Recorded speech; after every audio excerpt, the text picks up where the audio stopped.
Hi, John. Hi, Ted.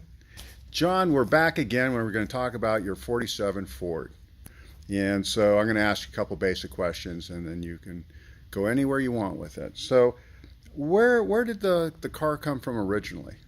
Well, I saw it on a bulletin board for sale. It was a project car. Somebody had started it, and like so oftentimes happens, they just run out of gas.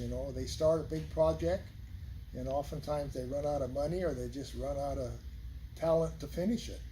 How long have you had the car? About 10 years. So you bought it here in Oregon? Yeah, I bought it in Grants Pass. You bought it in Grants Pass. Was it originally from Grants Pass, do you know, or did it I have have no Oregon idea. did it have Oregon plates on it when you got it? It had a pink slip. I didn't have any plates. Okay, okay. So local car, but so when you got it, it didn't suffer rust issues Oh or no, that was collision. the good part about it. It had no rust. Real solid car to start with, so it was a good project. All right, so why don't you tell me what the drivetrain is? It's kind of interesting. I've taken pictures of it. The engine, the transmission, the rear end. Well, originally the car had a new rebuilt 350 engine to go in the car, and I was going to use that engine, but then I had an opportunity to buy a tune port, a much later fuel injected engine, and a newly rebuilt 700R transmission from a friend of a friend who wanted to put a big blower motor in his car. He had a 34 two-door sedan, and he wanted to put a ton of horsepower in it, so I was able to buy this package from him. Do you know about what year the motor is, or It's a 98. is it Corvette? No, I'm sorry, it's an 88. 88. Corvette, Camaro. And I have to back up on that too, because the transmission was an 88, and I'm not sure what year the engine was, but it was a tune port, Okay. electronically controlled tune Was it port. just a used motor Yeah, transmission we're or? out of a wrecked car, Okay, so and he had it in his hot rod for a while, but he just wanted to have that big blower, and so I took the opportunity to buy the whole package. okay. The rear axle. It's a 9-inch Ford. Okay, you recall the gear ratios on that at all, or is that Oh, it's probably a 3.5. 3.5? And the front end is It's a height. It's an aftermarket Mustang 2 front end package that he had put on the car. is it welded on, bolted on? It's a welded on. Okay, so that was already done when you got the car. Yes. All right, great.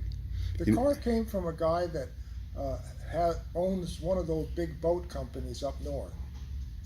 Yeah. As you go up Highway 5 toward Portland, Okay. he either owned the company or he worked for the company, and he had the employees working on it. Okay. And they did the front end, and He just ran out of steam though. he just lost interest in it. All right. So when you sat down and looked at the car, how did you decide where you were going to go? Well, I wanted a good driver. It's a long door, a 47 car versus a business coupe. A business coupe has a much bigger trunk. It doesn't have a back seat. So the long door has a back seat. Still has a pretty good sized trunk, but this car has a nice roomy back seat. Okay. And the seats are out of a Honda Accord. Are they? I think an 89 Honda Accord. I've driven the car and it's extremely comfortable. It is, yeah. It's a driver. Well, you guys have put over 21,000 miles Yes, on it, haven't we you? have, yeah, It's just amazing. yeah.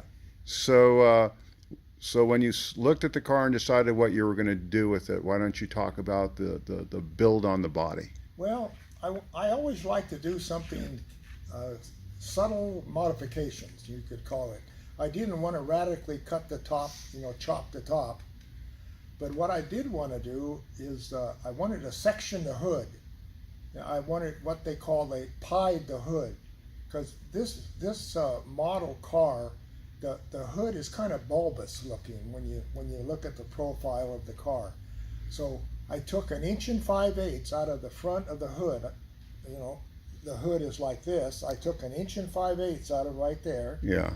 back to 0 at the cowl. So I didn't change the location of the cowl, but I just dropped that bulbous hood down 1 5/8. So you had to match the fender line with this new height. Absolutely, yeah. It's a tricky proposition. Wow. If you go about it right, it'll come out right. And so I've also you didn't want to use a pull cable to open it either, did you? No, you know, this model car, so often the hoods don't fit very good. So I wanted to make my own hinge system. The original hinge system, it has the hinges, but then there's a big heavy spring involved, and that spring pushes things out of shape, you might say. Yeah. So I decided I wanted to make the hood different hinges. And then I thought, why don't we put the hinges up front and make the hood open this way? Like a clamshell. Yeah, like a clamshell. So I got an electrical mechanism that would push the hood open electrically, and I built these hinges that are kind of they're 1.25" electrical conduit quarter round pieces. Uh-huh. And they're really heavy and strong. So I got that the pivot of that hood is way up under there, so that the hood would open like this.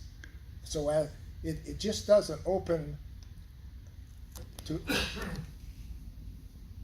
it moves away from the front when it opens. So the hood actually moves forward Yes, as in its arc. electrically, and then there's a little controller that controls that electric system, and it stops the hood at a particular point. Okay. And then you push the button again, and it'll close it. And it has a ram. I watched the ram working on that. It's electrical ram. Okay. And so you modified the hood. The body looks gorgeous. Did you do anything with the Yeah, fenders? I did.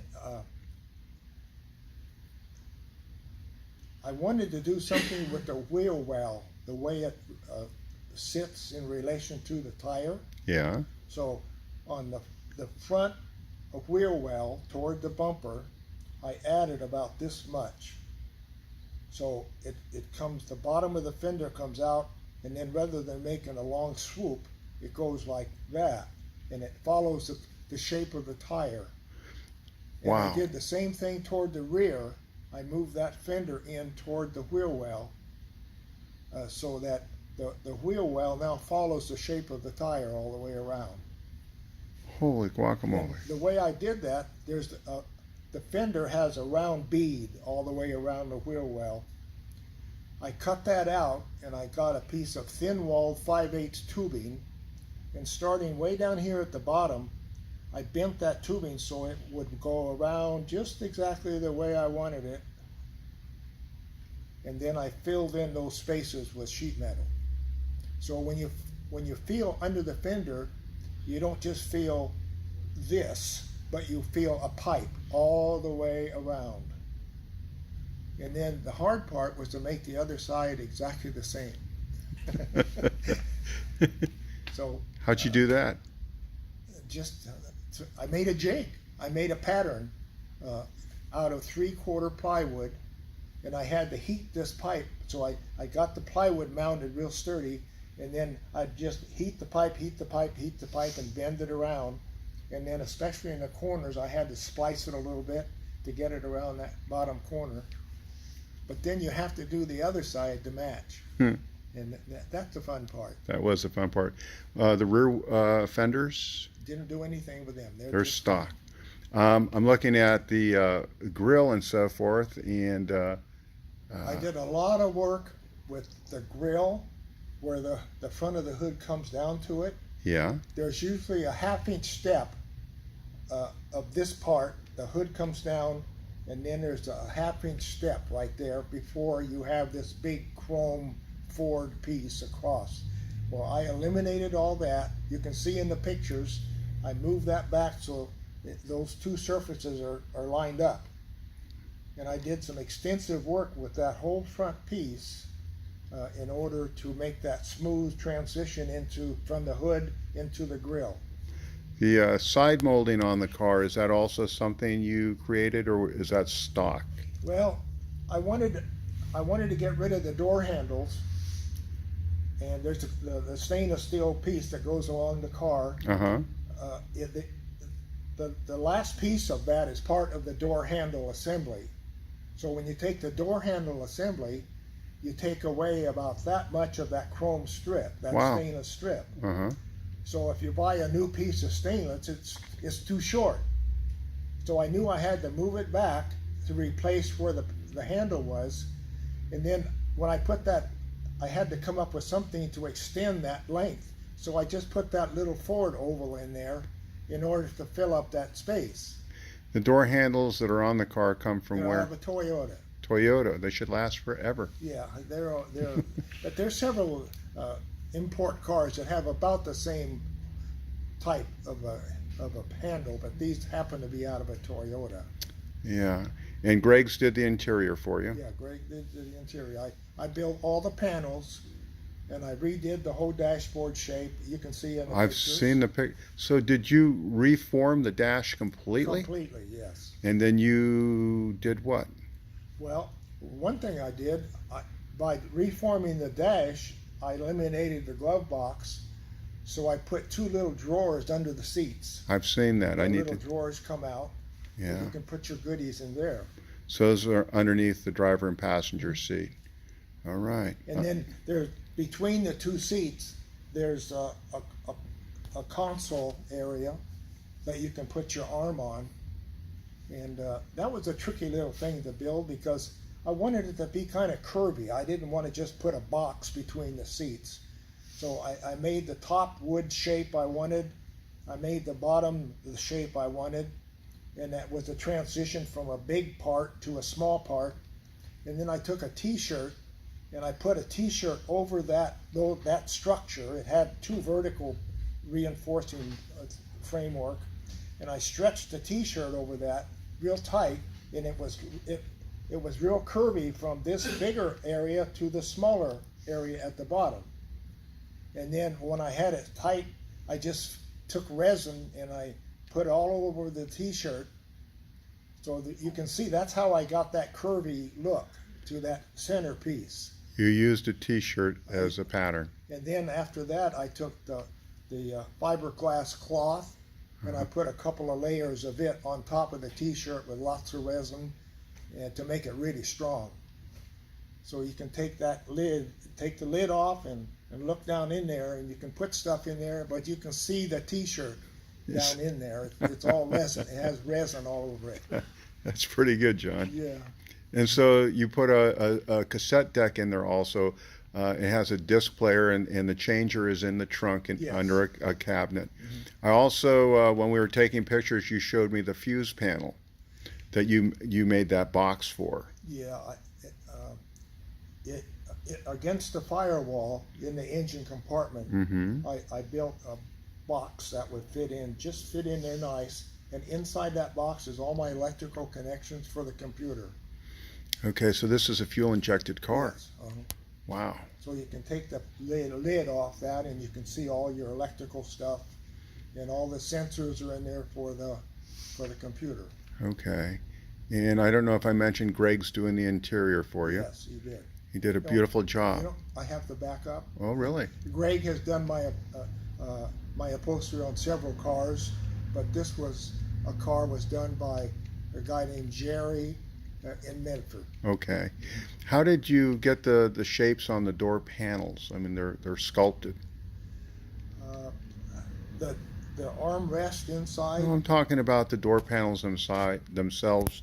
You know, there's ribs and so forth. Yeah, well, that's what Jerry did. Wow. And he uses kind of a real dense cardboard material, Uh-huh. and he's able to cut the pattern and stack it up on top of itself, and then he molds the fabric around that. That's his style of doing things. That is, I've never seen it. I mean, I'm sure I've seen it, but it was amazing to see it in your And car. the big armrest, I built that out of a big chunk of wood. Out of cedar, Okay. and then he upholstered that. And so the console is also where it looks like a laminate. Yeah, yeah, that's all made out of wood. Okay. So I think we pretty much covered the car, and as I mentioned, it's got 20,600 and change on it, and those are miles that you've put on it since you built the car. And so you've been to. I've been to Canada. I've been to Good Guys in Southern California, the Bay Area, many times. Yeah. Been to Colorado. You had a great time with this. Been a great driver. It has overdrive. It has air conditioning. It's really a comfortable car. Yeah, I thought Bambi was going to be down here to do this with me to remind you of all the trips you'd been on, but. Well, when we take it someplace, we always have a big trunk to put the goodies in. That's important. Yeah, and you've got room in the back seat if you find anyone who wants to go to dinner with you. Yes, sir. Yes, all right. Well, John, I'm going to pretty much bring this to a close. Is there anything you can think of that you'd like to add? Some feature about the car, the build that we didn't talk about? No, I think we've got it covered. Yeah? Yeah, that's pretty much it. All right, John. Thank you. What you see is what you get. With the car and with you. Yes.